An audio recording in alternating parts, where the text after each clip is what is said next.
Also on the programme tonight, warnings about water. Yorkshire and the northwest of England are already in drought. This Derbyshire reservoir is at its lowest level on record for this time of year.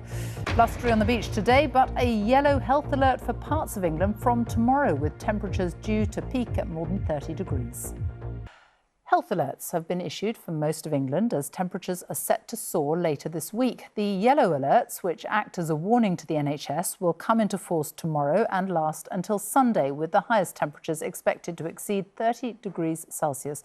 Duncan Kennedy is beside the River Hamble in Lower Swanwick in Hampshire. Duncan.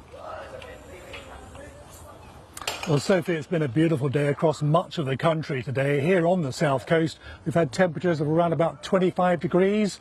London hit 27. And as you said, this weekend, some places could see 33 degrees Celsius. That's why the UK Health Agency has issued this yellow health alert.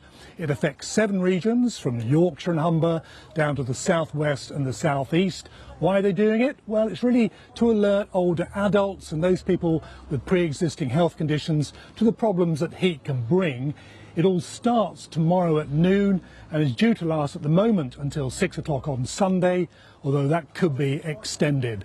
The UK hospitality industry has today said they welcome all this hot weather because so many of its members are under pressure.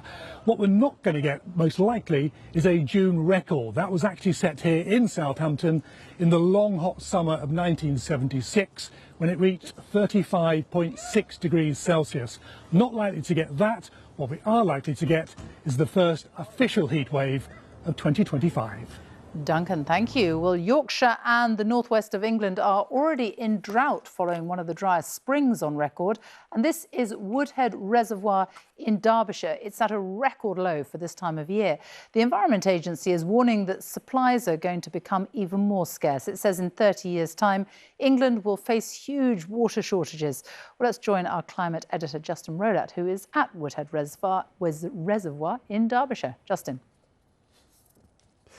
Yeah, Sophie, the Environment Agency says it's really incredibly rare for this reservoir to be as low as it is. Just look at that. And today's report is warning the kind of droughts we're seeing in the UK this year will become more common and more intense as climate change continues to alter weather patterns. At the same time, water companies are predicting the population of England will increase by 8 million people by 2055, adding extra strain on supplies. Now, meeting this vast water deficit is going to mean changes for us all, as I've been discovering. To make up the shortfall, the water industry is investing in new infrastructure to bolster supplies. They're building one of 10 new reservoirs here outside Portsmouth. Water companies have also promised to halve leakage by 2050, but we all need to be part of the solution, the Environment Agency says. The largest element of this, roughly 50% of what we need to achieve, is from managing demand, i.e. users of all sorts, that's industry, agriculture, people using less water. He says more of us will need to have smart meters installed in our homes that measure water use in real time. And in future, prices may rise when supplies are tight. The watchdog is also calling for new rules to make products more water efficient and for more hosepipe bans.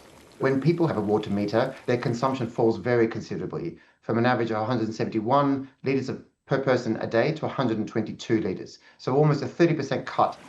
Given how water companies have polluted the UK's lakes and rivers, some customers may resent them asking for cuts in water usage.